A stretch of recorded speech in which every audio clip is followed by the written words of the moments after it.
health is wealth goes the adage, and this is especially true if you are a sports person. Today on TrinityMirror.tv, we have a senior zoologist and veteran cricket commentator and writer, Professor Ravi Chathurvedi. He has travelled across continents covering cricket, seen players of all ages and players who suffered injuries on field too. Sir, what is your take on this issue of health, especially for a cricketer?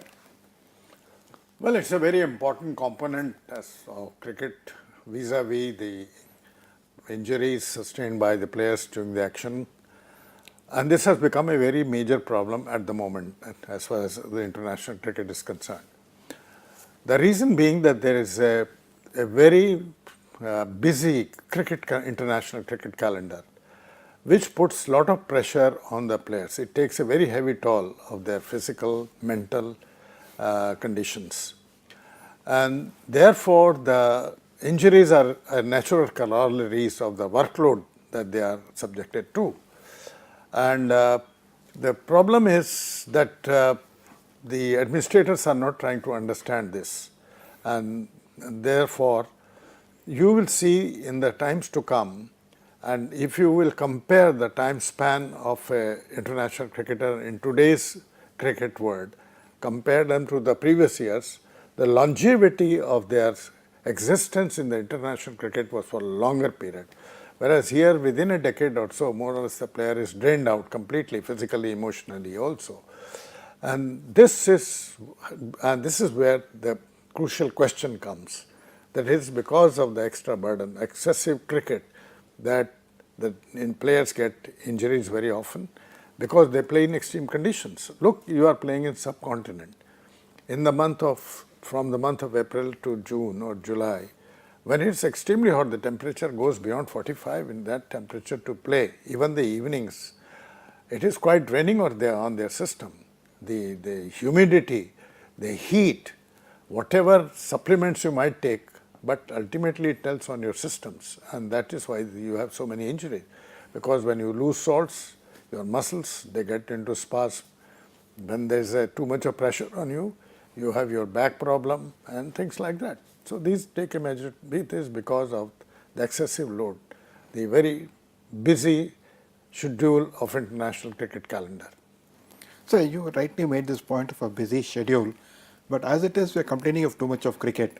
So under the circumstances, how do you think we can fit a fitness regimen to make the players much more fitter and better?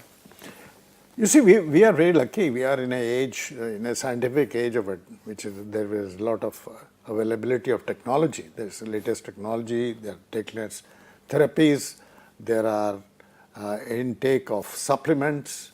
All these things are there to take care of the health of a sports person competing at an international level. He has the best of facilities available. But as I said earlier, that the problem is it is the subject of the workload. It is this which is taking a very heavy toll of the player's health. Number two, they are playing in different formats of the game. They are playing Test cricket, they are playing ODIs 50 overs, and then T20. Now, these shorter formats of the game, they are much more taxing than a test match. Because within 50 overs, within 20 overs, the results are to be obtained. And that is where you need an extra bit of effort, an extra energy. Every single has got to be saved. Every run has got to be saved. Every run has got to be added. So this puts an extra pressure on the players. And therefore, the wear and tear in such circumstances where a player has to completely change his plan, his body, everything from one format to the other, this is really going to take a very heavy toll of his physical conditions. Now, talking about these injuries, we remember in 1999 when India coming to Pakistan after a long time, the first test in Chennai where we lost by 12 runs. At one point of time, India seemed to be cruising along with Sachin Tendulkar doing very well. He scored a century. That's right. And he suddenly developed a back spasm. We could all physically see he was suffering from pain. After that, his batting again went sort of awry and he couldn't continue for long. and he got out. So at that moment, you think that injury could have, if he had not got the spasm, we could have India won the test? It could. You see, there are various conditions. It is a very good question in the sense that because Sachin played a shot where he could not reach a ball that because of the spasm, and that's why he was out, which was sort of a suicidal. And thereafter there was a debacle, nobody could stay. But the other question could be also asked, what about the other batsman? Sachin has done his job. But that's secondary. I mean, coming basically to the question of health and fitness of the player. Yes, till you reach the goal post, the challenge is always there for you. It is, in athletics, it is the last spurt. When you touch the tape, that is where you decide the first, second and third. And sometimes it is a photo finish. It is so close, millimeters, it is the distance between the first and second and the third. So therefore, for a sports person, till you touch the tape, that is where your responsibility is. And to touch that tape, finishing tape, your physical fitness, at the last moment, it saps your energy. You have to conserve your energy till the last moment. And this has got to be well planned. But as you very rightly said, in a game like cricket where a player is playing for last 3 hours or say 2.5 hours or 4 hours, to get a spasm is a very natural phenomenon. It's going to be there. Now, I'll tell you now, say for example, now why the Indian selectors are resting Virat Kohli. He's your prized possession. The entire Indian batting revolves around Virat Kohli. He's the nucleus of the cell of Indian batting. Now, if you ask me, I have a hunch. I wish it is not true. I feel that he's carrying some injury. Maybe there's a back spasm or whatever it is, and that's why they play him so that he's in a competitive mood or competitive mode, and then they give him a rest. It's a very wise policy, but my hunch is that Virat is carrying something.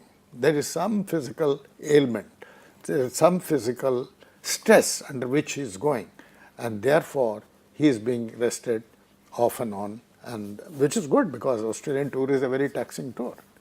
So now we have covered cricket in different eras. There has been a paradigm shift in the way the game is played. Like at one time, all the cricket players just had a jolly good time, to now so much of professionalism. So how was the entire shift in terms of health and fitness come across? What you have seen the changes in this period of over 50 years?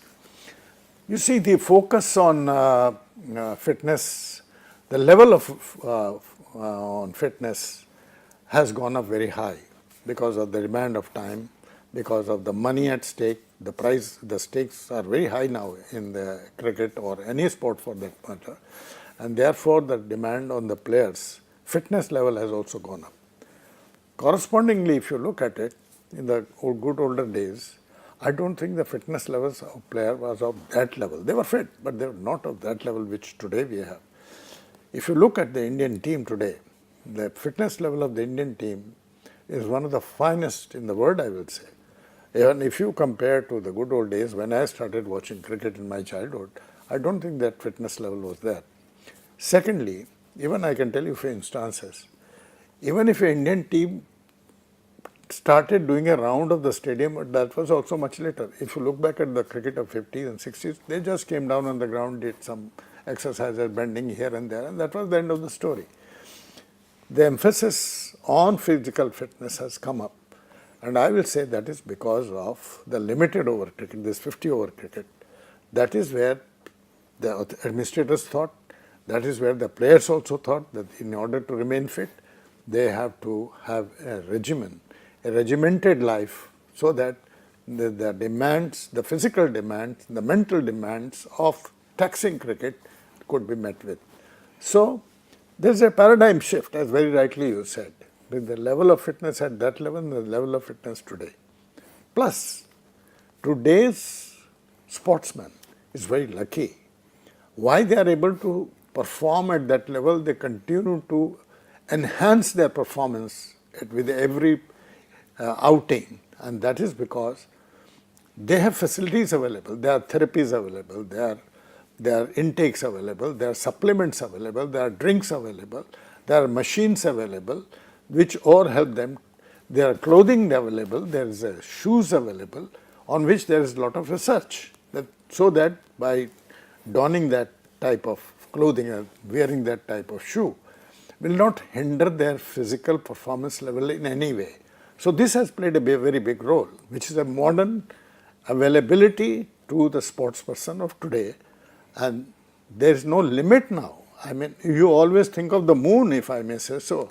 You expect from every sports person the barrier, let us say, of 10 seconds for a 100-meter run. We say, no, it should be about 8 or so. They have already crossed 10, but now we expect them to cross go to 8. And this is because the facilities which are available to them, they are top class. And not only that, these facilities are updated at every stage. So that is another advantage to them.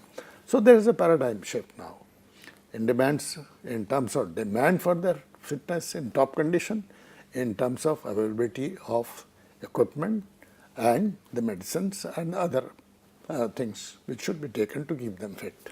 So in short, you're trying to say we should have a bigger support system which the administrator should focus on. Like, it's just not having a coach or a trainer. You should also have people focusing on the health aspects, a dietitian, nutritionist. So a different kind of a team. Like we see in IPL and the private tournaments, they have this time like in football and things like that. So that's what you're sort of trying to say. And should the India come up with that kind of a more than focusing on a coach and a trainer, get a strong support staff and team?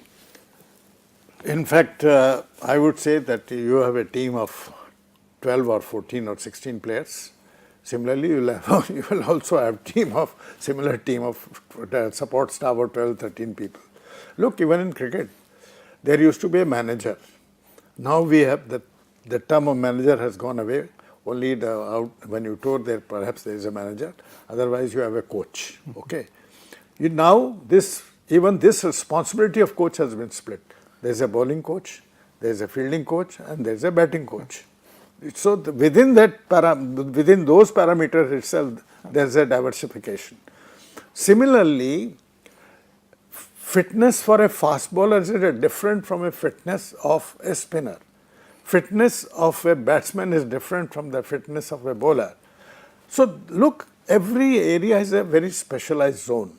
So therefore, you will need specialists in those zones to take care of these sports person who specialize in a particular aspect of that game. So therefore, the support staff team is also going to be as big as perhaps the playing team. And this is because the things have come in a big way.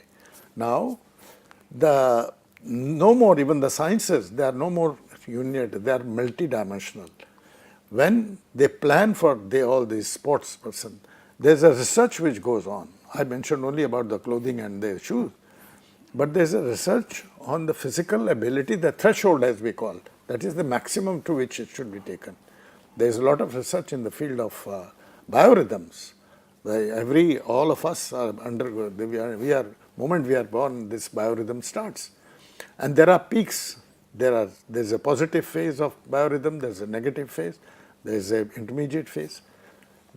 When the biorhythm of a sports person is at top, the sports scientists feel that that's the time he will perform the best.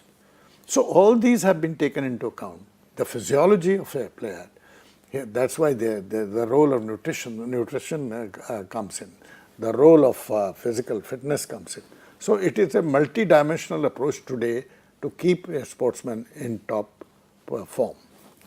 Thank you very much, Professor Ravi Chathurvedi, sir, also known as Panditji among cricket circles, for sharing your valuable thoughts on the fitness of cricketers and sportsperson in general.